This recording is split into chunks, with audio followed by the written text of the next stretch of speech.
shit on, hope he's good at ingesting. Finally, your games are interesting. Suck so bad, might as well be a Hoover. Shurima shuffle, you need a Heimlich maneuver. Rogue, how many chances do you need? Solving world hunger, the amount you feed. We got mac and cheese, no side dish. Now Armut's Gnar, that's a side dish.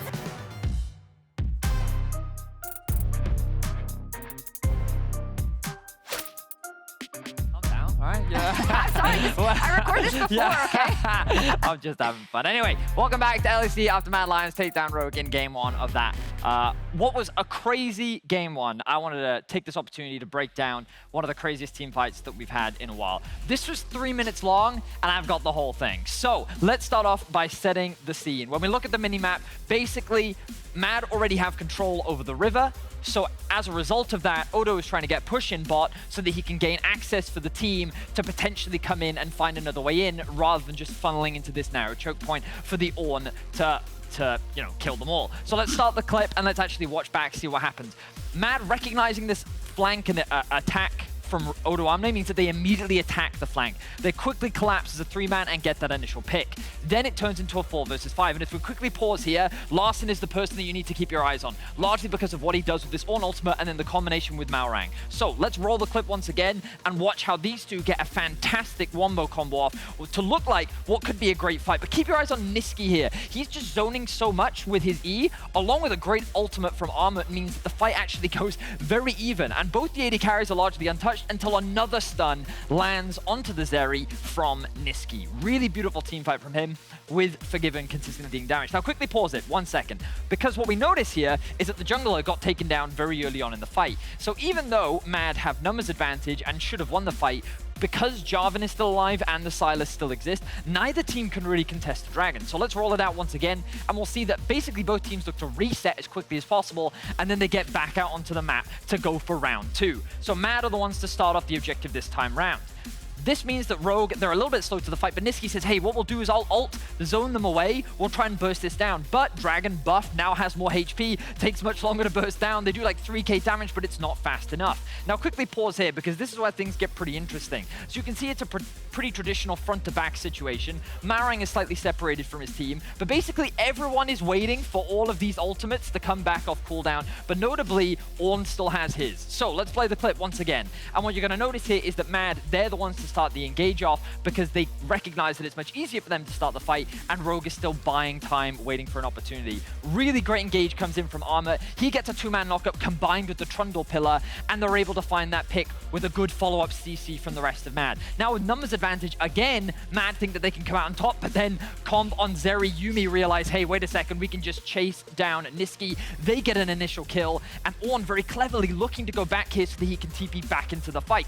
Rogue, knowing that they have a positional advantage, tried to force the fight even further, but now they realize that Armut's coming back into the fight once again, full on HP, and he's saying, you know what, I'm ready to tango, I'm ready to fight once more. Like, it's so crazy that the constant back and forth, and the Dragon still hasn't even been touched once again. Malrang is now back in the fight. Pause it here, because this is really the deciding moment. So he takes this Hex Gate in order to find an opportune flank. The TP from Nisqy is about to come in as well. And what's crucial here is that Malrang, while his position looks good, things fall apart very quickly. So let's play out the last bit of this clip and see how this fight goes in favor of Mad. Good knockup once again from Armut. The slow and damage comes out from Nisqy. The Trundle pillar separates the rest of Rogue from the engage from Malrang, and he ends up falling short.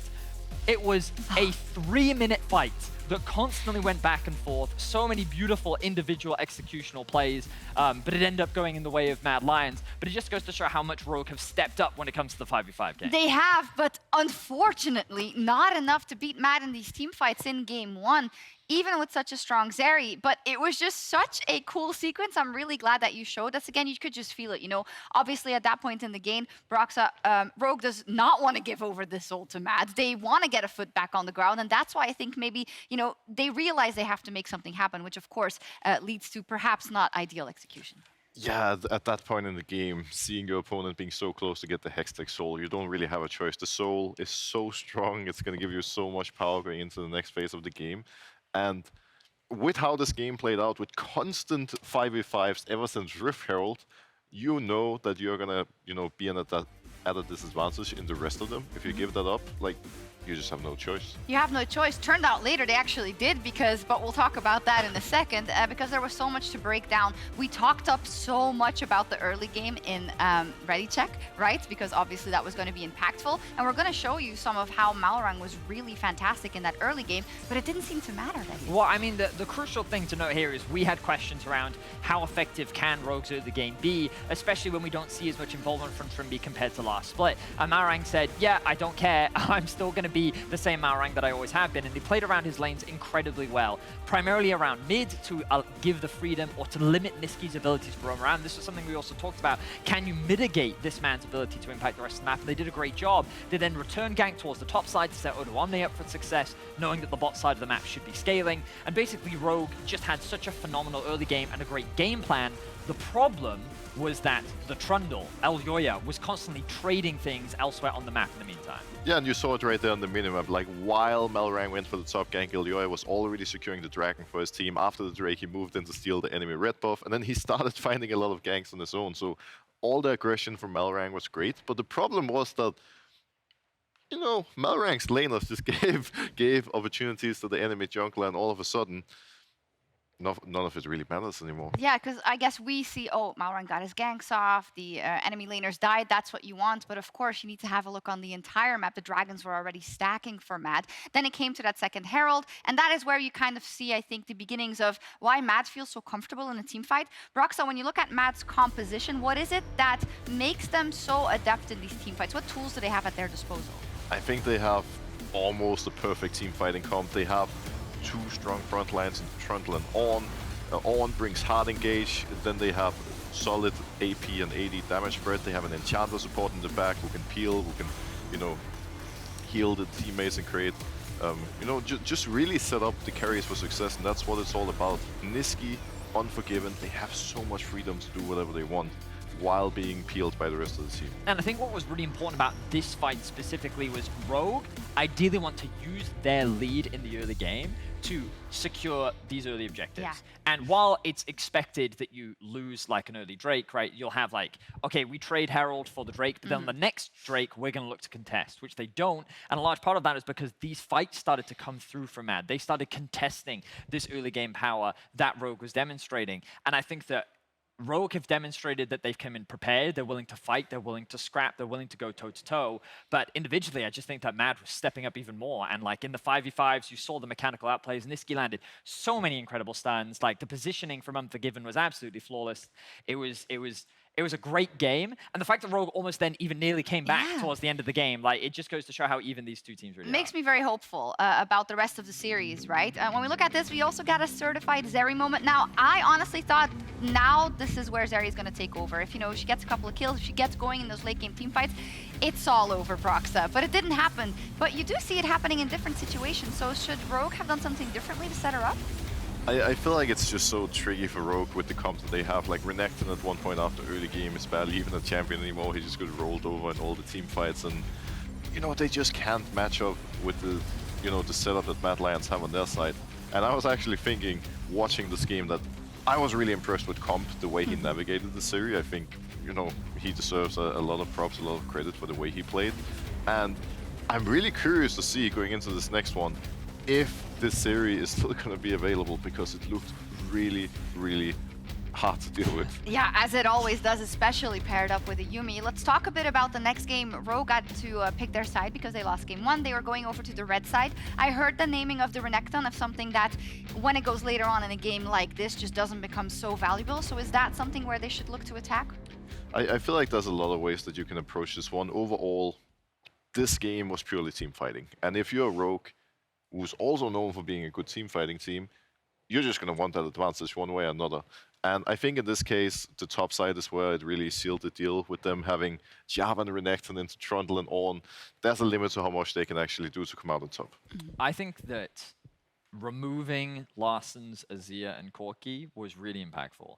My question would be, what direction does he go to next? Because I think his Silas was very good this game, but I think that you can see a difference in a Sivir Azir comp versus what they had. And like the traditional front to back, what's much more easier for Mad to execute. If team fighting is the name of the game, Rogue need to find answers because he needs a control mage if they want to come out ahead in the fight. They need it. I never thought I'd hear you say we need a control mage. Of course, we hear it all the time for Larssen, but can Rogue fight back in game 2 to tie up the series? We hope so, and I hope Quickshot drops more F-bombs.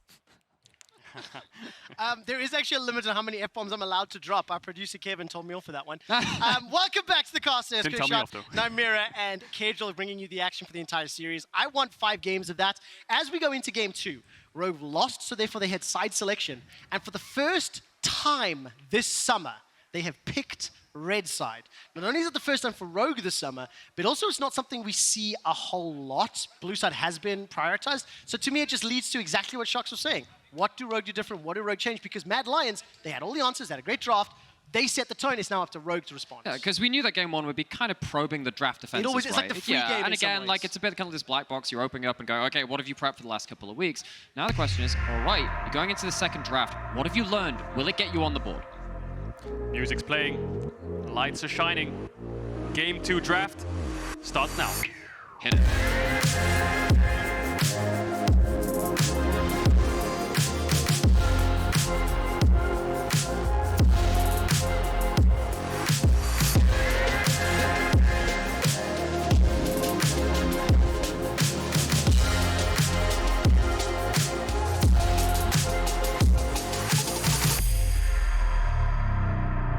Mad Lions, 4 out of 5 All-Pro first team members. Summer MVP.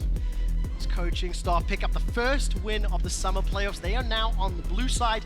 Vedius mentioned it explicitly. That Azir Corki ban from Larssen was targeted. I do think it had an impact. It wasn't the Silas that was the problem that game, but I want to see what Rogue adapt in the drafts. Yeah, because, you know, he plays an awful lot of mages. I mean, I think it's Victor. Actually, the last game they played against Vitality, Larssen had an insane Victor game. Outlaned and just brutalized the whole map. There are other picks in that wheelhouse you can go towards. It's just whether you get a draft where they're cohesive in, because playing that kind of stuff into an Ornn can be dangerous. Into different picks can make it very difficult to execute. This time around, Kalista will find herself in the ban pool immediately.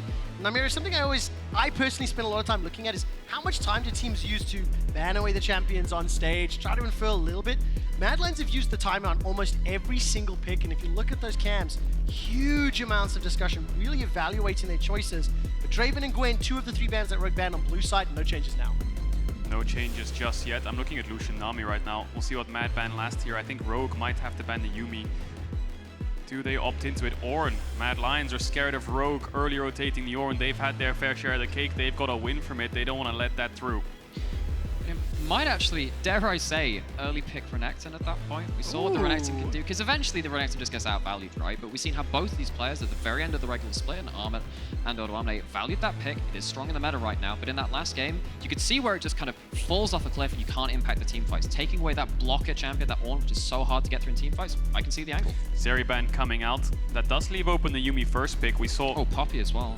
Yeah, Poppy as well is up. Wukong's up. We got Sivir, Lucian, Nami. Yeah, I think that just looks like the flavor of the series right now. But no, Mad Lions hovering both, teetering between these 2 bot lanes.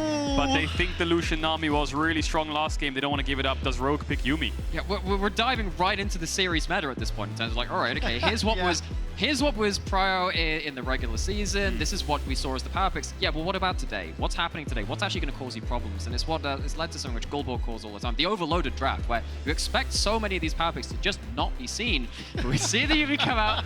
Again, it is the right pick, but it is going to be the Renekton given over to Rogue, and this time there's no Ornn to just shunt it out of team fights. And I wonder what Armut's answer is. I think something like Kennen could work pretty well, but it's a case of, do you want to pick top so early? Because then you're locked into Kennen, Nami, and you don't get your choice of jungle when Poppy and Wukong are open, and things like the Trundle. Maybe that's something they want to lean in towards. Taliyah, again, could be a massive pick. And if they do lock in Nami Taliyah here, I think that's Mad's meta for this series. That Kennen, by the way, has been played 12 times by Armut professionally. He's won 8 of those games. Not once this summer, not something we've seen recently, but the Kennen has been something that we've thought a little bit about the last few weeks. Lucian Nami confirmed. So far, we've got a very similar looking start to our draft. The Mad Lions got 1 last pick here in phase 1 before they close it out. Yeah, and it would make sense for it to be something like that Taliyah, right? To kind of create that zone of control, but then the Cannon does something similar, right? And it has a good laning phase into Renekton. Madonna is one of the stronger parts of the game from that champion. So Armut, going back to a bit of an old classic in the League of Legends meta. Yeah, and there's the Sivir with the Yuumi. No surprise there. Your only options really are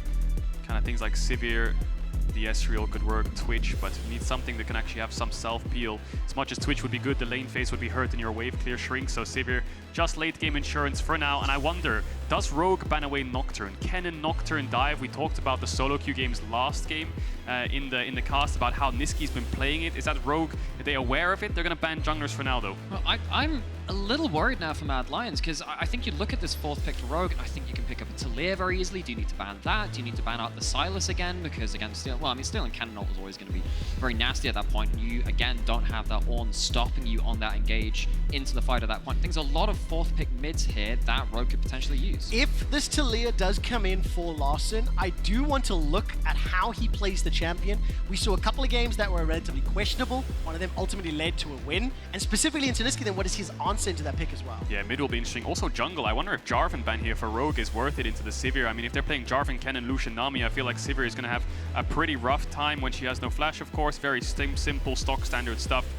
They have got Vi as well, which is another champ that's a bit frustrating to deal with for Sivir when the spell shield's down, just kind of like a skill matchup in a sense. And now Trundle is the only real last good jungler up. The problem is, for Rogue is there's no real frontline on Mad for Trundle to ult, so the values just dropped. So the Mad Lions, are they just happy saying, have Trundle, we're not going to play any frontline, we're going to play triple threat. At this point, you're actually starting to threaten something like the Viego coming through, which is something that Elyoya's played an awful lot at, and when you have this much burst, maybe that is an option. But specifically in this jungle matchup, when we saw the way that game one went, you have to start considering those jungle counter picks actually being quite important because of the priority they want to have in the early game. That LeBlanc ban spells Jarvan to me. I think Mad Lions want it, and they're going to take it away here, Rogue. Very smart denial, because Jarvan can work well into the Kennen by locking him out of a fight. So now I hope Mad Lions have got something planned for that. You talked about the Viego guy, that could work. Lee Sin is a very good kind of quote-unquote counter to Jarvan in this pure 1v1.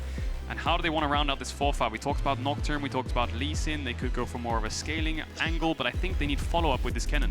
You need a little bit of follow-up or something to just help disengage, create some zone of control, because you're looking at the Jarvan with the Sivir ult being able to not just go very deep distances, but the Sivir can then follow up for the team of Rogue. So that Trundle pillar, that might help lock out the Sivir, lock out the Renekton when they're trying to follow up on top of the Jarvan. It's pseudo-disengage, whilst also having, once again, as we saw in that last game, a good individual matchup into the Jarvan. I think something like Swain here could work pretty well when you've got the Kennen Swain. The problem is double AP solo laners into Renekton. He's going to have a hell of a time. He's going to have a very easy time, so I worry if they play double AP solo laners. They're going to go for the Taliyah again into the Jarvan. Will struggle a little bit. Now our question, as you've been asking as well, is what's Larssen's pick? You've talked about the Victor. We think of things like the Orianna as well, perhaps when we think of Larssen. Lissandra could be another good one when you've got Lissandra Jarvan.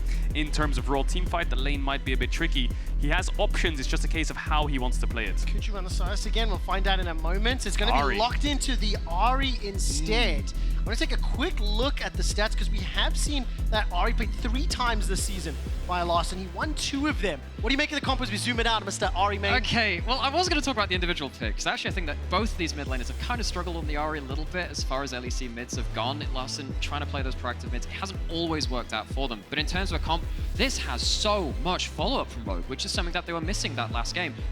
We had kind of 2 options available for the Jarvan. Either you don't pick the Jarvan, you pick something that goes with the rest of your comp, or you pick stuff that can at least follow up on it. So they've gone for that second option, the Ahri, the Sivir ult. At least it helps you follow up what Malrang's doing. Yeah, definitely. The only worry I have again is Jarvan Sylas, Jarvan Ahri dashes into Taliyah. Yes. The second they go in, they are going to be stunned, though they have to find different angles. Once again, Renekton again falls under that boat. So Mad Lions have pretty good peel and kite back with Nami, Taliyah. They have good engage with Kennen, but lack a little bit of follow-up with that Kennen. Early game is the same jungle matchup. I think we've got a similar-ish draft coming out of Rogue. On a different side though, Mad Lions again showing us this Lucian, Nami, Taliyah, which will be their meta for the series. So if Rogue lose here, they're going to have to pull a rabbit out of the hat. Do you want to see Rogue sticking in their lane, trying to build up more of a lead? We saw a lot of mobility in game 1. It didn't generate the advantages they were looking for. I think they need to play more towards top again. Try to get Odo on this Renekton a little bit more ahead like they did last game, so he can push in this Kennen, play up against these double AP solo laners on the side, so they have side pressure.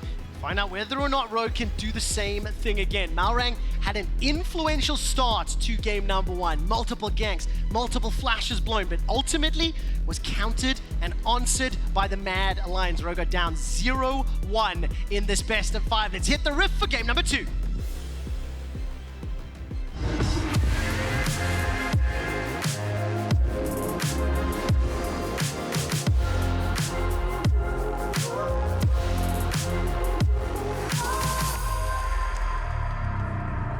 Welcome to Summer's Rift. Just before we loaded up It was a fan in the audience that has a sign saying, "My boyfriend is in love with you, Odo." I have to agree, my boyfriend is in love with Odo too. And I miss you, buddy. It was great having you on weekend. It was great working on Valorant with you. We know how much he adores Odo. And Odo, that Renekton in game 1 did not necessarily take over the game. I mean, Nymaera, we were talking a little bit around like Ornn coming into the series, what it means. Even if Ornn gets dumpstered in lane, he still has value. The ornaments, the engage tools, and that is exactly what Armut used to help Mad pick up the win. It kind of reminds me, this is going to be a bit of a tangent. Remember back in like the Ardent Sensor meta, when everyone was trying to play Thresh and Leona, it's just like, why just not play Janna and just have value? There was just that kind of meta where this champion in the Ornn, now modern League of Legends 2, is just always going to have impact. You can shut them out of the game and the ult just does the job. Much harder to play this Kennen, much harder to do the same kind of role. In this game, I think Odo does get that same kind of lead. It's going to be more of a problem. Yeah, I think the Kennen will be a bit of a bully with the Doran's Blade. Should have early push. We'll see if Odoamne contests it and how Malrang paths. For now, he's starting on the bot side to move towards the top side. PTA better in short trades, Conqueror better in long trades, so Odo will look for those short trades in top. Bot push will be contested. Every lane just trading out for now.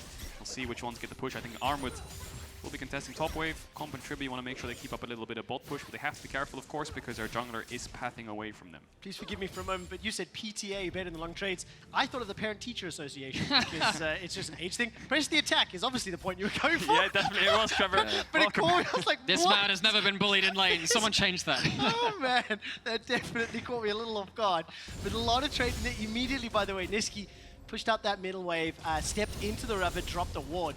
In game number 1, it was Malrang a little bit, he fell a little bit behind because of the amount of pressure and time he spent both ganking mid and top.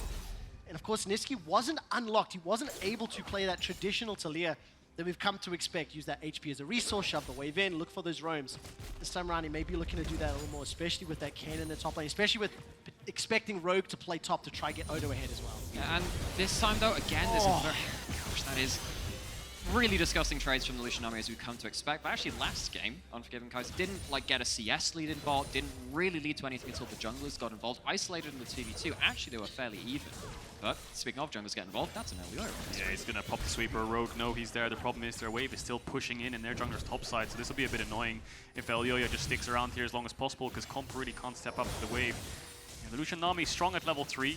Another spike is when Lucian gets the Gale Force and the mandates in, right? That's when the real burst comes out at catching people on the sides or mid-wave. So we'll see if Unforgiven and Kaiser can do that for now. But the Sivir Yuumi, of course, will be very deadly on the scaling front. Malrang taking top crab, Elyoya taking bot crab, Nisqy very low on mana, might take a base. And a very quiet early game to begin game 2. Keep an eye on those mini-waves, or the mini-map, by the way, because both Armut and Nisqy, I think as expected, shoving those waves in. Malrang has got the flag and drag available, can come in behind Armut's. Flash is available to him. He has to flash, I think, if he wants to make this happen. If he uses EQ over the wall, he has nothing. And if he flashed over that wall, I would be absolutely shocked, because Armut could just flash the combo, but it's gonna go against it. Well, I mean, I appreciate looking for it. You can tell the mindset. Not to like psychoanalyze him too much, but we've seen him do some strange things in the other season. If only he had Hex Flash, then it would look really cool. Yeah. Not this time, unfortunately, and Armut will live to fight another day. Look at the wards, by the way. Because of the fact that Malrang moved up, a lot of vision in that North River. Thank you, observers. Highlighting it as well as Scuttle picked up. No early ganks this time round. By 4 minutes in, I think Malrang had 2 ganks already on Nisqy in game 1.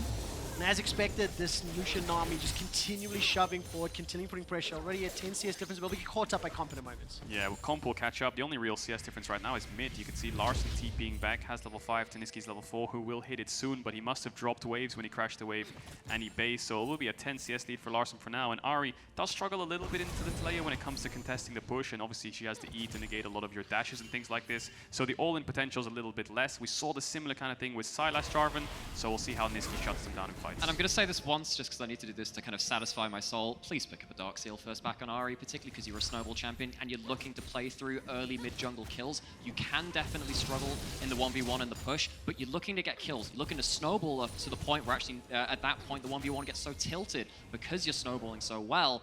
But Larssen and Malrang, they're going to have to work a little harder for it, and Nisqy is not going to be exposed right now. While you're talking about that Ahri Nymaera, I'm building it for a moment because Elyoya and Malrang, this trade toe-to-toe. In the top lane, there's a bit of a trade as well. Odo's getting a little bit of heal from that Cole the Meek, and Elyoya trying to chomp down on Malrang. I do want to look at Larssen because this is only his 5th ever game of Ahri. And when I do think of Larssen, I think of him more as the control mage player, right? And this is a slightly different playstyle, so it's up to him to show me that he can pop off on that champion, as Larssen's going to get some support here from Malrang. Again, it is just a mid-jungle champion. Force that flash again. What can you do with it? Beautifully done. Rinse and repeat, just like game 1. Yeah. Funny thing is, I believe the first game that Larssen ever played on Ahri was against Astralis when Rogue were 9-0 in spring, and we were casting that one. He got absolutely dumpstered by 0-9 Astralis. So he's had a bit of a rough road on this champion. He's had a better showing of it in summer. But again, what you have to snowball with this champion. It doesn't really perform that well if you don't get much going with it. And credit to them, Rogue are looking. And against a Taliyah, you kind of need to do that as well. Shut down that champion. But we need to see more out of this mid-jungle duo if it's going to start being successful into the mid and late game. Yeah, the mid-jungle will be the bridge for the Sivir Yuumi, really. They're just going to be there to kind of carry them into that late game where the comp will take over. For now, not too bad though. Flash blown in mid for Nisqy. 10 CS lead for Larssen. We'll see if they can translate that into a neutral objective. Of course, Herald spawning in a minute 30. Taliyah no flash, and you're playing Jarvan Ahri. You need to gap close on top of that Taliyah and get the kill, whether it's a mid gank, whether it's a Herald fight. We'll see if the bot lanes try to get involved. If either bot lane has a swayed pushing wave, they can just try to base and move up there.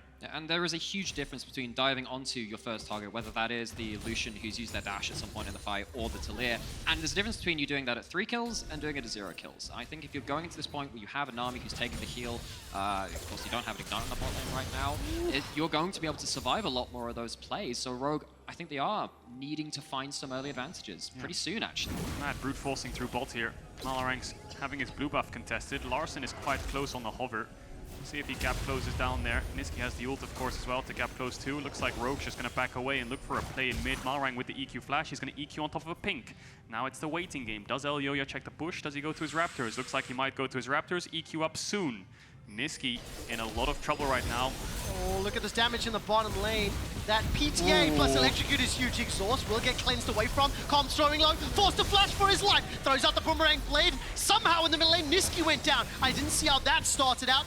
But Unforgiven and Kaiser, they're pushing and bullying Comp. Because what was happening there is I think Nisqy was hovering bot side looking for an ult into that lane, see if he can finish up on the 2v2. Malrang sees that out, does that Vi cosplay of just EQing, and now he's bot lane with the ult. There's 2 flashes available. Malrang needs to find the knock-up, and instead he's going to run away. Not enough follow-up. Both of the champions could have escaped the lockdown. Phase rush into the horizon. Blue Smite and Phase Rush just run away. Maybe he thought that if he... I mean, the thing is with Jarvan, if you ult, you can actually flash the ult damage if you play it properly, so he won't have the damage for the kill. Now it's Elyoya with the tempo topside and Malrang showing bot. He's going to start up the Herald. So first blood, 400 gold over to Malrang. Great. He's going to have to base and run topside, but 300 gold on the Herald, 320 from the plates. It's maybe a winning play for Mad overall if they can get a good crash, but still the Ahri snowballing, the Jarvan snowballing, punishing this Taliyah, stopping him from being able to move bot is all that matters. Yeah, and again, just the target access you have with this combo, just being like, you can just get into the backline. I mean, these broken skirmishes, before you have everyone grouping up as 4s and 5s, this mid-jungle of Ahri and Jarvan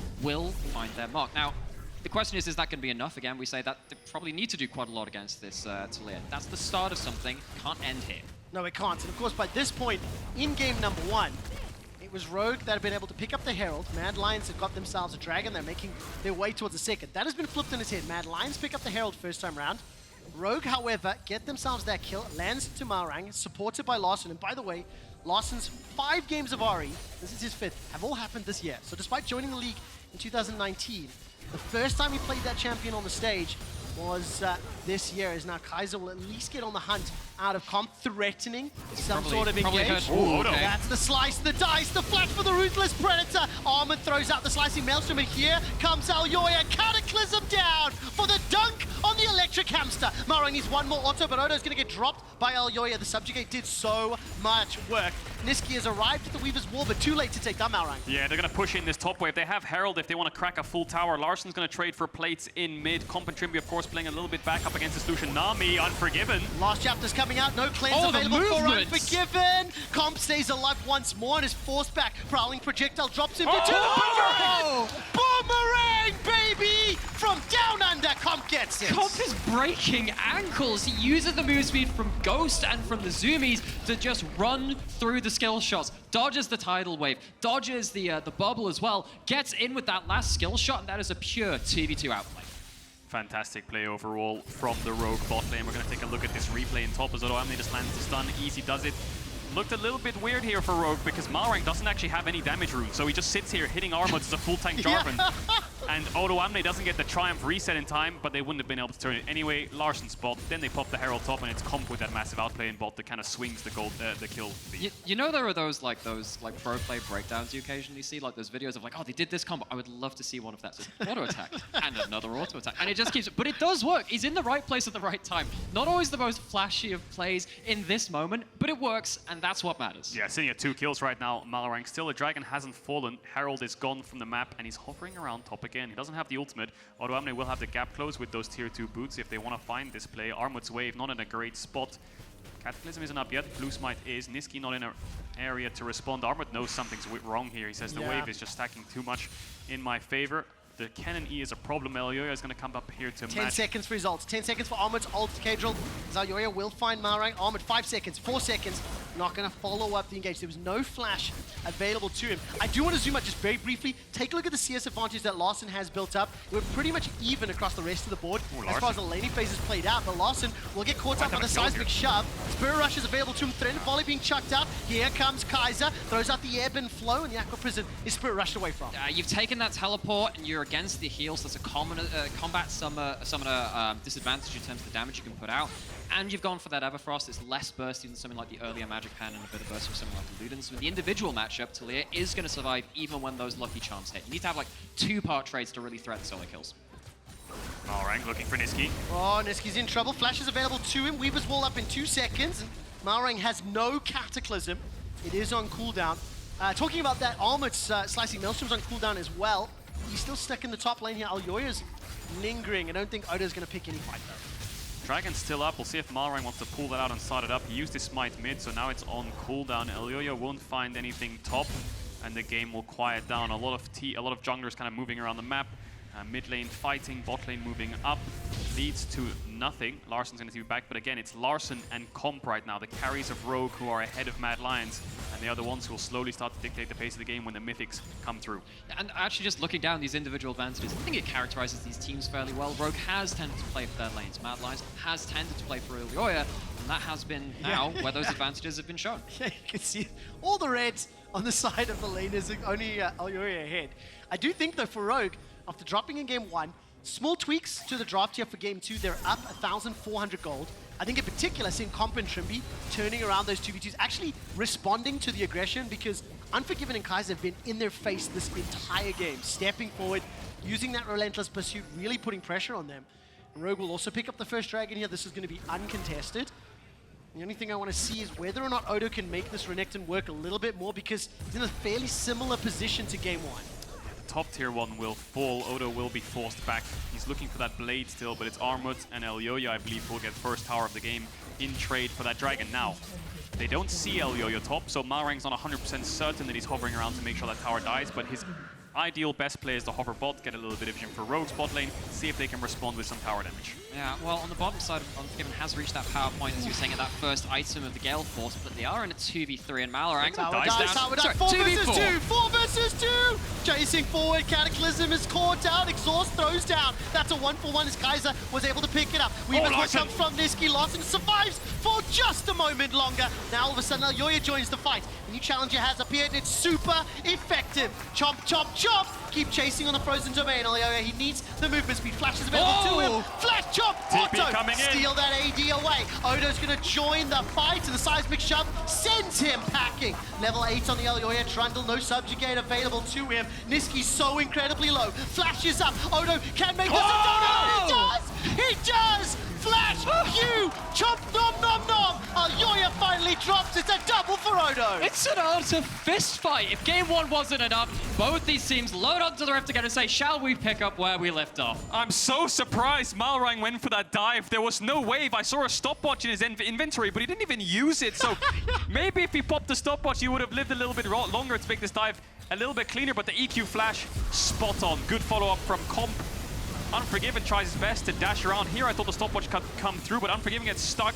Larssen then here against Kaiser is taking the tower, manages to make it a 1-for-1, and then it's Nisqy versus Comp. Comp looks for the kill, follows him through on the flash, but the stopwatch saves him, and then Comp flashes away from Elyoya, who then gets chased out. Yeah, and I think Rogue, they got a little bit desperate because you can see the timing window gets really, really close. Even though you have the first roam out of the Ahri, it means Taliyah's got that ult. Gonna arrive at that place sometime or other.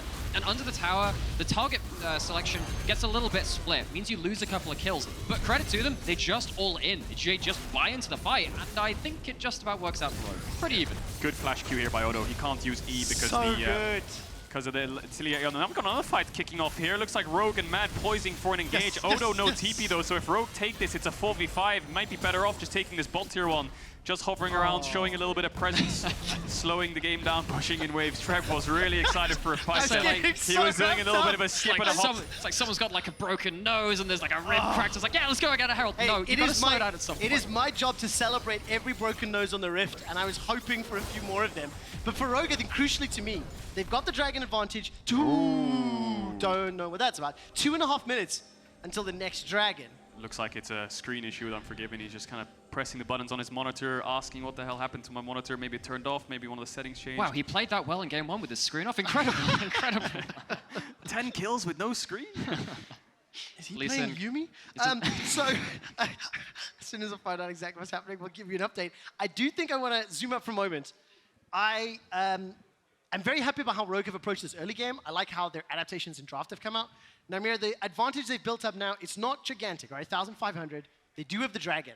Is this going to be enough to make this composition work, or do you want to see more? Because we are 16 minutes in game. So I think it works if you are Comp. I think Comp's very happy with this because he's got a lot of resources. The tower's obviously been focused a lot by them. But, and of course, you can see now Comp goes back mid. After they put that pressure bot, they put that into the mid lane. And Unforgiven, though he was 10-1 and 10 out of that first game, incredible Lucian performance. Not going to be as easy to do that against Comp this time around. I'm just a little bit worried about the top side of the map. The KDAs are good there, but they need to be good versus Mad's Comp. You look at this Taliyah, look at this Kennen. They're going to do a lot in team fights. Rogue needs to keep the snowball up. He needs to ult out here. Larssen wants to match him. If he just spirit rushes, he can stop the... There we go! Get him off the wall! Larssen looking to shut down the MVP. Spirit rushes once again. The Orb of Deception does it. Pure solo kill. Nisqy has not been able to have the same level of roaming impact for the first 2 early games. Definitely hasn't, and just a bit of a mistake by Nisqy there. Maybe caught off guard, the fact that Rogue's around, but I didn't see his vision. But pushing up that tier 2 when you just lost your mid tier 1 is a bit sussy. Gets collapsed on. Larssen and Malrang find the kill, but the importance of this early game is all 3 of your threats are ahead. Sivir's ahead of Lucian, Ahri's ahead of Taliyah. Renekton will win out on side lane against either of them because he's against double AP, right? He'll go towards Blade and Merc Tread. So they have lane pressure, whereas last game it felt like Mad were the ones controlling the waves. Yeah, and the good thing is with Rogue here is that they're actually leveraging this pressure. Sometimes when they've played these more proactive topside comps and they need to be going into the enemy team and getting a lot of damage done, they've kind of stalled out a little bit. This has been much better. Finding that pick on the side lane. Again, just make sure that the pace of the game is continuing in their favor. Mad Lions aren't getting stuff for free. They're not able to just slow it down and come online. And also the beauty of this is Rogue trust what they've scrimmed with. They trust what they practice with. The Renekton Jarvan, the Yuumi, they're happy with these picks. Just a couple changes here and there, and it works. It sticks. It's on Mad Lions now to find a way to break Rogue's form, break their formation around the map. Larssen gonna catch top waves. A little bit too slippery for the jungle spot of Mad. Not enough hard lockdown. They have the Herald though, so I think they're looking for a place to put it down. I love the immediate knee-jerk reaction from Mad. Oh, you killed us on the side lane. Quick, let's send 3 people there and put a load of wards on that top side. They're definitely trying to secure the push this time around, and they have the Herald with it. So Rogue respond in kind. They send up that Sivir, and of course Yuumi's this weird champion where she's almost like a misfortune W, where you just speed up the person to get into the lane. You attach onto that Sivir. You just turn up at places quicker than a lot of people can respond to it. Mad, going back towards top lane, Rogue will need to do that again if they choose to commit to the fight. I wonder if Mad is giving up Drake and they want to look to Herald top when Rogue go for it. I think that's the idea here, but Malrang is around top. Larssen has the ult. He's too slippery. You can't gap close onto him. And now I think Rogue, it's a bit awkward because Malrang's here. They can't fight 2v3. Comp's going to do Drake. But they stopped the top tier 2 play. They would have lost their tower for this dragon, but they stopped the trade from happening, and now Mad Lions come away with nothing. This Herald slowly ticking down. They might just have to put it mid at this moment. So actually, if this dragon gets taken, we get to see what soul it is, and I'm actually really intrigued which soul it's going to be. Not going to have the Infernal, not going to have the Ocean. I actually think that something like a Cloud Soul could be incredibly impactful this game. It's going to be the Mountain instead, more resistances. While Rogue taking that dragon, slam onto that mid lane outer turret, doesn't finish it though. That's a good macro by Rogue, just not allowing any cross map whatsoever, denying the top tier 2 from falling, denying the mid tier 1 from falling. Herald is now gone. That gives all the pressure back to Rogue. 2 dragons stacked up, 10 minutes away from a soul, controlling this mid wave the entirety of the game. With Baron up in 30 seconds, both these teams will start to play towards the top side of the map. Yeah, and I mean, for Rogue, just feels a lot more impactful the lead that they've generated this time around and how it's continued to play through. In game 1, it was a small lead after 8 minutes, and the Mad Lions had all counter punches, all their brothers back. I will give a little bit of feedback. The Berlin crowd, those Rift Herald cheers suck. I want to hear louder ones in game 3, right? But Nymaera, as we turn our attention now Change here, the topic, yeah. what do Mad Lions have to do to kind of claw this one back? With 4 minutes until the next dragon spawns, Baron is up, and frankly, it feels like they've been dancing to sort of Rogue's fiddle. It's Rogue that have been dictating where the engages happen, where the pressures apply. What you're really looking for, in my eyes, is for Rogue to make their big next play and to force them to overextend. Just make them use everything a little too far forward. And if you get kills after that point, not only have Rogue used a lot of their aggressive cooldowns, you get to take back and claim bits of territory across it. That's that's one of the hallmarks of this kind of top side from Rogue. If you misplay once, you can start falling behind quite quickly. So that's what I'm looking for, Matt. Punish the next big play. Items coming through. You can see Nisqy just picked up the Seraphs. 2 items on Larssen's Ahri.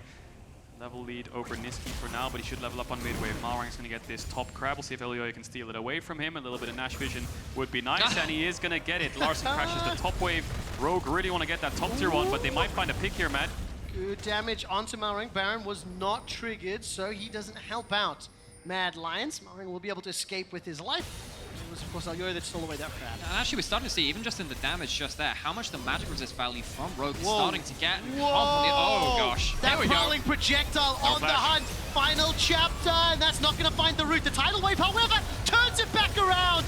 You bit off more than you can chew, and Rogue lose 2.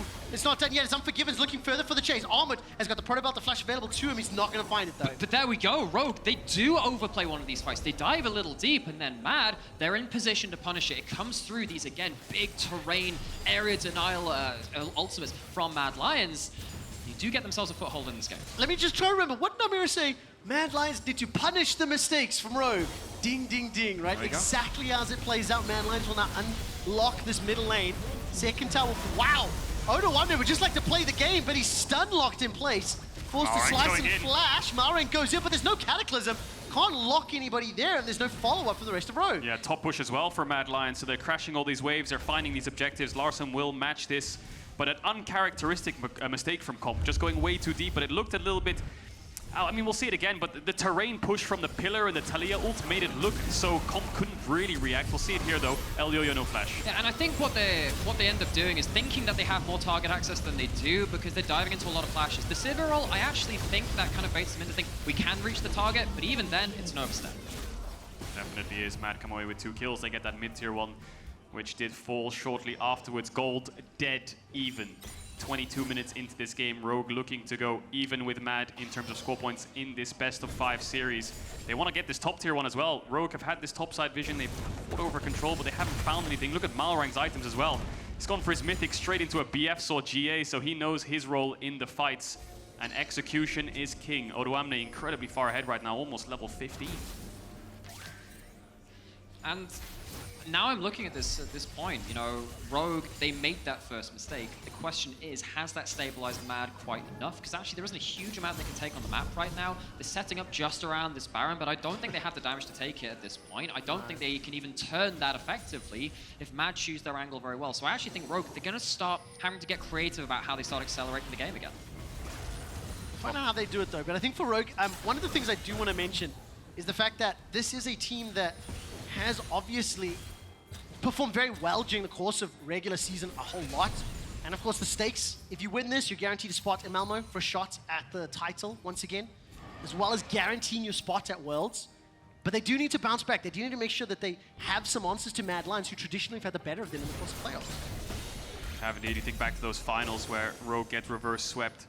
Mad have become a real pain in the side for Rogue, and with this Dragon up in 15 seconds, that'll be their 3rd Drake. A lot of topside vision for Mad. If they get this mid-wave in there, and there's an angle to look for a Baron, but with Elyoya on the bot side, looks like they want to contest. Malrang in the pit, sweeping over the wall, seeing if he can find a target. Malrang holding on to the Cataclysm for now. The rest of Rogue are making their way into the river. Yeah, whereas last game, there were a lot of flanking threats from Rogue. Mad have a lot themselves this game because of that Kennen. Malrang playing blocker, playing scout, trying to see where Armut Weaver's is. Wall from behind, Weaver's Wall from behind. He's trying to control the terrain. Can fire this one down, can lock him in. Throw down a slicing maelstrom if he can. Marmot's going to hold on to the trigger.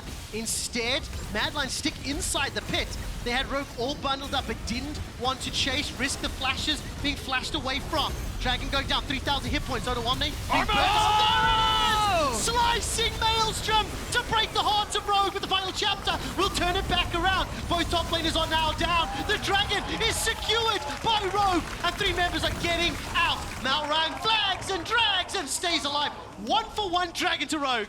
Given how big that Caedrel was, a 1-for-1 is huge for Rogue, especially when they walk away with the dragon. That looked like it should have been lights out. But when you look at Rogue and how many flashes they blew, how many Merc Treads there are on their top sides, how much magic resist keeps them alive, it's just enough to make the difference. It's the exhaust from Trymbi that saves them. The second Armut commits to the engage, the culling to force them back so Armut can go through this choke, the Nami ult to force them up towards the top side of the river, but the exhaust is just in time to stop Armut from getting any damage out. Actually, his whole combo goes off, and in live it looked like the exhaust did a lot, but looking back on the replay, it didn't do too much. Rogue just managed to gap close out of it. And you know what, I do genuinely think those Merc Tread values, that Banshee's values, which I don't necessarily always like on aggressive picks, but in this fight here, it saves them so well. It stops Armut having that game-changing fight. And Malrang gets the Drake and gets out. That's the most important thing as well. Considering Mad get kills, yes, they are sitting on soul point. And you can see what happens when Mad control this river. They can push you back with the Lucian ult, then find the flank angles with Kennen. Nisqy using the ult as well to trap you now that Comp has no flash. It becomes a lot harder to fight in things like the river. They need to play more over mid waves. I just did very quick kitchen math on that total damage in the team fight.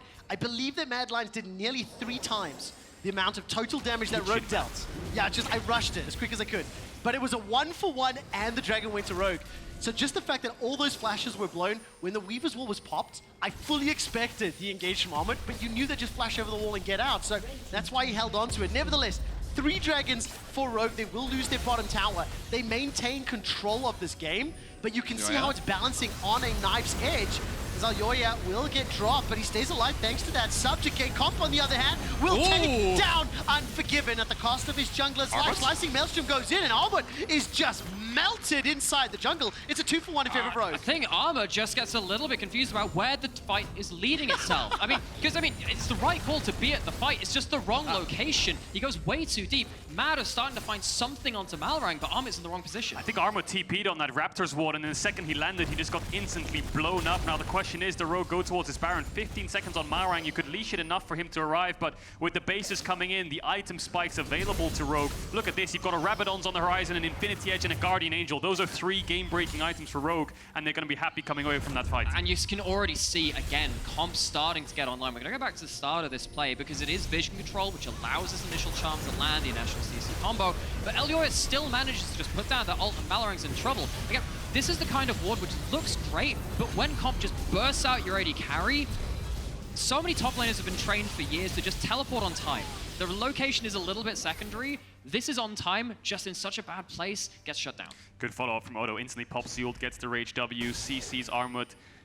Lights out he goes. There's the Rabadons. There's the Infinity Edge. Big item breakthroughs for Rogue. Level 14 on Sivir now.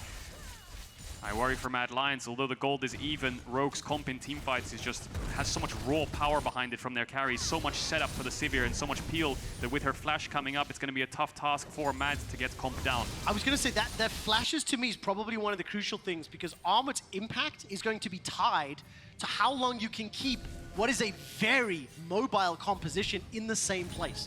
So I think as long as those flashes are available, you have to expect teamfights to play out similar to what we saw in their Lost Dragon. And it would be very different if Mad were controlling the map. They were the ones who got to get to control the terrain. Because they're likely to be controlling their various where everyone is, because Rogue are going to be there. Do you like this, Nymaera?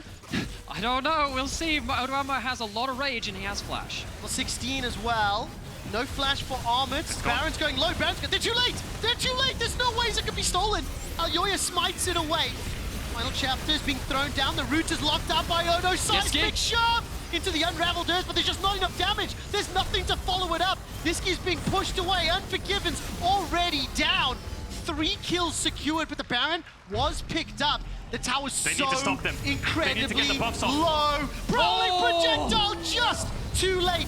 Weaver's wall, not going to be enough to keep Nisqy alive. Seismic Shove buys a couple extra seconds, but 4 Barons down. I think Rogue come out on top on that play because they have a top wave, top tier 1 gone, top tier 2 soon to be gone as well, and they can base afterwards and set up their soul point. Mad Lions won't be there to respond in time. I think they're not even going to go for the top tier 2. They want to save this tempo as much as possible. 40 seconds on Nisqy, that's soul to Rogue. And Rogue's comp just has so much target access. When you start losing a fight, Rogue will always catch you. They get the Baron, it's good timing, but trying to find this retreat is so difficult. Even with the Taliyah that worked so well that last game, you can see the difference between having a Jarvan on his lonesome and having Jarvan with people that can follow up in this second game. Not enough DPS from Mad. They have good bursts with the Taliyah W and E and the Q coming across. Good bursts from the Kennen, good bursts from the Lucian, but not enough sustained DPS to melt through the front line of Rogue. Good gap closed by Larssen on picture-in-picture on live. We've got a soul fight. Can Elyoya steal it? We need to get to live because he's going to blast code over the wall. Caedrel, do you know what's good against burst? A mountain soul. He's not even... Elyoya's way late to the party. Don't know if his vision was available. There's a number of wards inside the pit. I can't tell exactly if that was just a blind guess. Mountain Soul secured. Gold lead only 2,000, but frankly, the lead, the advantage is so much bigger than that tells. Was, and because again, Mad Lions comp can't really disengage from Rogues at this point. If you start buying into a fight, you have to win that fight. There is no such thing as a fighting retreat. You're just gonna die where you stand. So Rogue starting to slicing up the map at this point. They have themselves that soul and make them even bolder at diving in, going for those first picks. And if Mad were lacking DPS in that Baron fight, it's gonna be almost minuscule now. I absolutely love how Rogue have adapted coming into this game. Small tweaks to the draft, obviously the bans impacting that somewhat. Oh, Trymbi. All of a sudden, Trymbi's in trouble, blocked out, taken down immediately. Pillar of Filth, there's a lot of work in that middle lane. How much time do they have? 40 seconds. There's no Baron to play for, no Dragon to play for. The waves are not necessarily set up. They have a Baron buff on Kaiser though, so with 30 seconds left, they will have a mid wave to play on. I think they can get a mid tier 2 unless Rogue fancies themselves a 4v5. Yes, it could be risky, but you don't just want to give this objective up in the face of Mad. 24 seconds, Larssen. Waiting for the charm. It's going to get relentless pursued away. Larssen has got that Spur Rush available to him. Malrang's holding on to that Cataclysm for now. Armut can come from behind. Slicing Maelstrom's up. Flash is up.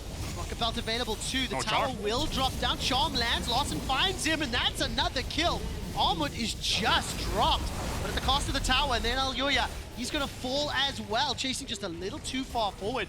They get the tower, but can see 2 Caedrel. Yeah, Armut just overstepping, gets hit by the charm, then Elyoya follows up trying to help, but he gets stuck between 2 walls without a flash, so Rogue pick up another freebie. No objective on the map, like you said, but they have a mid wave and there's a tier 2 up. Now it's Rogue's turn to look for that tower. It's again, actually a fairly close game between these two teams. They've been neck and neck in the first one, the second one looking to go Rogue's way, but it's been a hard-fought time to get there. But while this is happening, Rogue is still getting items. They're still starting to crush the map, and they are looking to put Mad up to even in this series. How do you think Mad can bring this game back? How do they do it? I think it's similar to what we just saw again. If the whole of this game has been, can they punish Rogue's mistakes once they got ahead? If you're even, it's a little bit different. You get to control the terrain. You get to choose where the fights happen. You can make them come into you. But this time, you need to really just punish Rogue when they're the ones diving in. They did it that one time when they were starting to pull ahead in the early to mid game, but they struggled to do that ever since. We see it again. Armut just walks into a bush.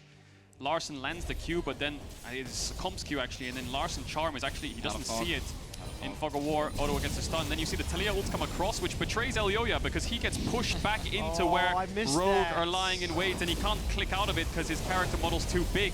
Not enough space to work with. He falls, 2 kills to Rogue. They end up getting that mid tier 2. Elyoya looks at his mid laner and says, all right, you might be the MVP and you set me up sometimes, but that was unacceptable. Why'd you gotta do me like that? Long live the king, walls him into the team. It's about sending a message, you know? There's more games in this series. We've got time to play with.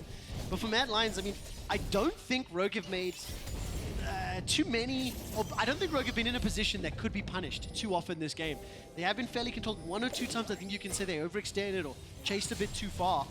And I keep looking at the vision, keep seeing whether or not Armut can find the place. Because frankly speaking, this Kennen has not had any impact or any real meaningful help here for the Mad Lions. And I think that is because Rogue have actually itemized very defensively on the whole. You have a lot of magic resist. You have, I mean, the Ahri hasn't gone towards like full bursty stuff. There's a Banshees in there, there's a Zhonya's, there's a Merc Treads, and of course the Yuumi is there to protect the Sivir. That defensive itemization just makes it even harder when Mad are looking for their own place. And it gets amplified by Mountain Soul as well. So add all those finishes together, it's now a significantly more uphill battle. 2 minutes until Elder.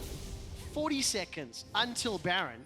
And Rogue, they've slowed the pace down a little. I'm looking at the vision.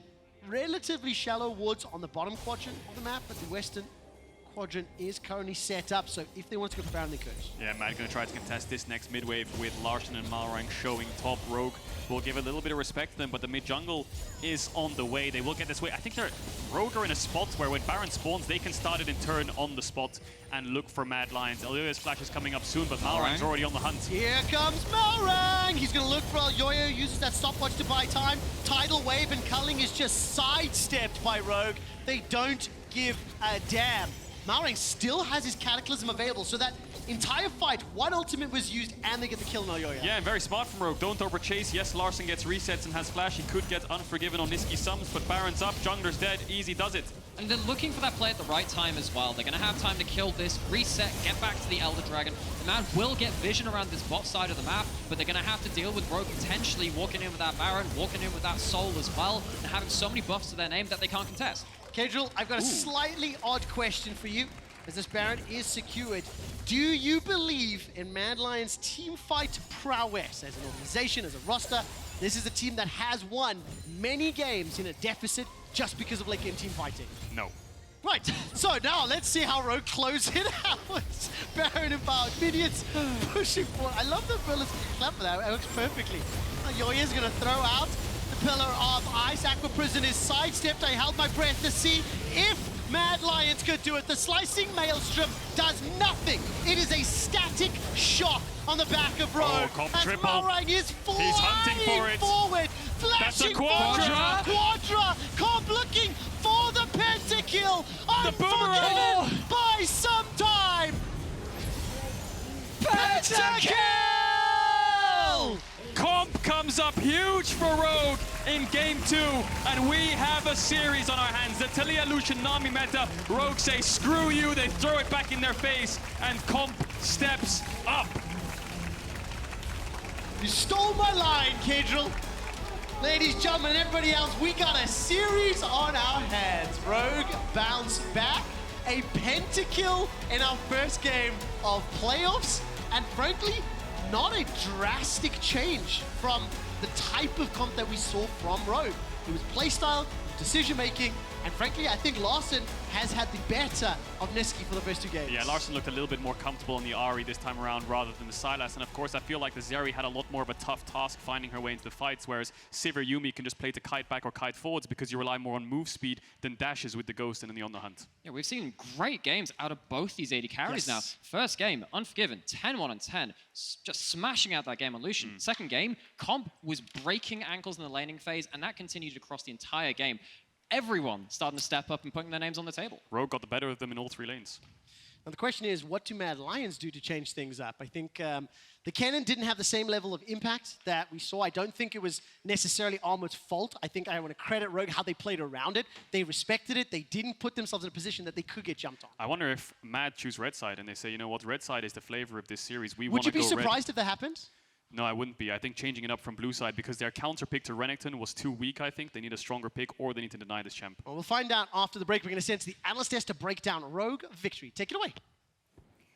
Well, what a beautiful game by Rogue from start to finish, even though I guess some of us got scared of, okay, they're going for the Renekton again, they're going for the Jarvan again, but those adaptations of the Sivir and the Ahri, and I just think it was a beautiful game from start to finish, you know, the same early game prowess, but a little more consideration into the objectives and into making sure they kept it going.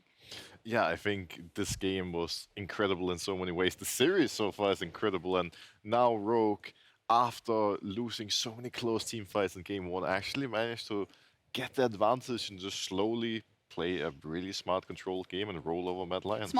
What? Smart controlled? Did we watch the same game?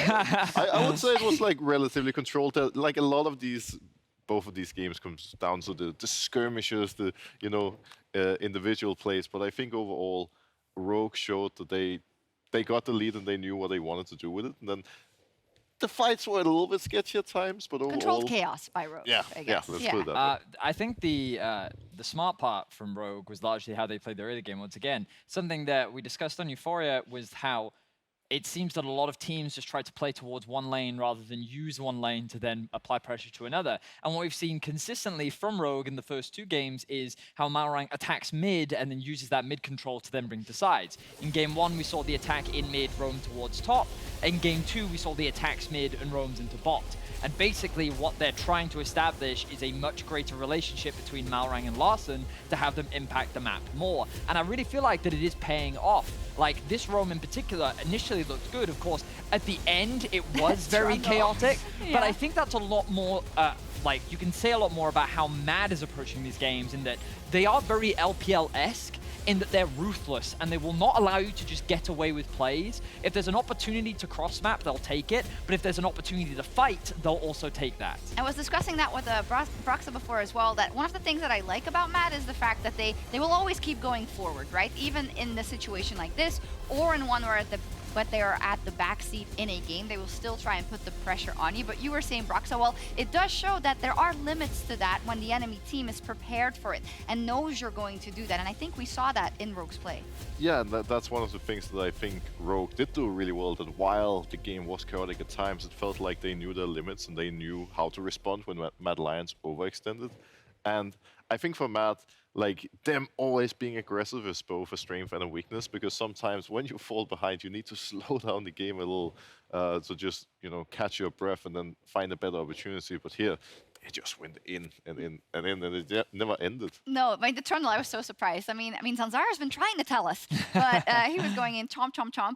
Let's take a look at the pick order, and in terms of kind of Rogue deciding to go onto the red side and then making those, I think, crucial adaptations. I think the Sivir is, of course, very strong, but in the Ahri specifically, and in the liberty you have about roaming around the map and being your own agent of play, Vedius, how crucial do you think that was? Well, I think that the difference between Ahri and Sylas is melee versus ranged, right?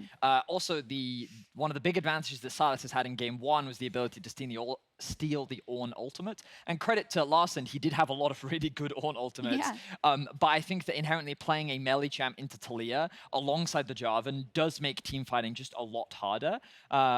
Especially when you're also playing into a Lucian Nami, there's a lot of things to kite you. This time around, though, because he had way more mobility, he also then has a little bit more range at his disposal. We actually saw him having a lot more independence alongside the side lanes, where he had a little bit more freedom, and overall, just a lot more individual agency. So I think Malrang set him up for success, and then you've also got the team fighting elements of Sivir that obviously is very similar to Zeri. So ultimately, I think that it was, Rogue didn't feel they needed to change a lot, and I agreed based on their game 1 draft. It largely just came down to the execution of the fights, and I think that they executed the fights much better this time around. I think one thing that's nice about the Ahri pick in this case as well is that it's so good into all of Mad Lions' team comp. Yeah. It not only matches the Taliyah in the mid lane with the playmaking, the roams, but it's also so good into the likes of Kennen. Kennen wants to dive into your team, and we saw it a couple of times with, you know, the Ahri being able to land the charm and apply that pressure, and it was part of why this Kennen never got to even play League of Legends. Like he just couldn't do anything. I think that's a great point. Every time you saw that heart coming out, and Armut was like, well, damn, I guess I'm dead in this one. He did have some great Armut ults, Kennen ults, but it didn't seem to matter because of the way Rogue played around it. We wanted to pull up this Baron play 28 minutes in rather, where Matt thinks, okay, let's just do this because this is our only chance, Vedius. Yeah, this is one of those situations where even though Mad get the fight, get the Baron, Rogue find a really good fight. And I think this is a great example of where you can see they have a lot more control and agency in the front-to-back comp, and how devastating this Jarvan can actually be at mitigating what this Kennen does alongside the Ahri. And this was one of the big difference makers we see from game 1 to game 2, how Rogue can actually go more toe-to-toe, I would say, in terms of the actual 5v5, and I think they executed upon it really well. So huge credit to Rogue. They demonstrated that they definitely can fight Mad, and they're giving us a very interesting series, kind of as we would hope.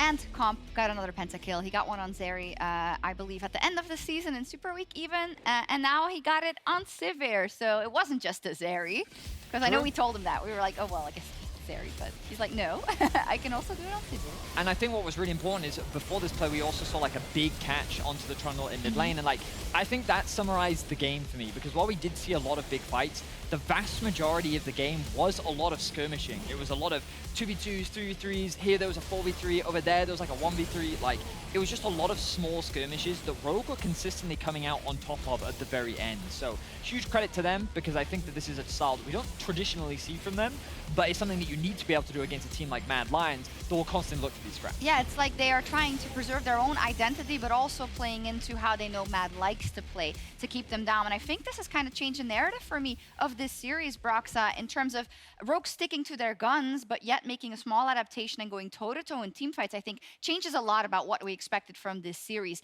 Mad got to choose, and they're staying on the blue side, Broxah. That is very interesting. Now, I just want to talk about your point about Rogue, first of all, because I think this is one of the things that makes Best of 5 so interesting, so exciting, that you actually have more games to play against the team, and you need to figure out how much you're willing to, you know, let loose and give up on your own identity just to counter what the opponents are doing. And I feel like so far Rogue have found a really good balance in doing so. And now, on the blue side, pretty interesting. One of the things that I'm mostly looking forward to seeing in this draft is whether Yuumi is going to be left open or not, because Yuumi has been such a huge pick for Rogue in these late game team fights, part of why Comp has looked so amazing, and it probably is going to be first pick, to be honest. It's crazy when we also like look at the bans and the situation. Is there something you'd be willing to give up as Mad so they don't get it? Would you first pick it? Like, what is the strategy? Yeah, good question, to be honest. If I was Mad Lions, I think I would just ban the Yuumi at this point. But they have also prioritized the Nami, the Enchanter themselves, and if we end up in a scenario where both teams are going to continue playing these Enchanters, maybe we could look for it. Very interesting series so far. Let's take a look at the break, actually, because we'll have a little break, and then we'll be back with Game 3 and our casters between Mad and Rogue.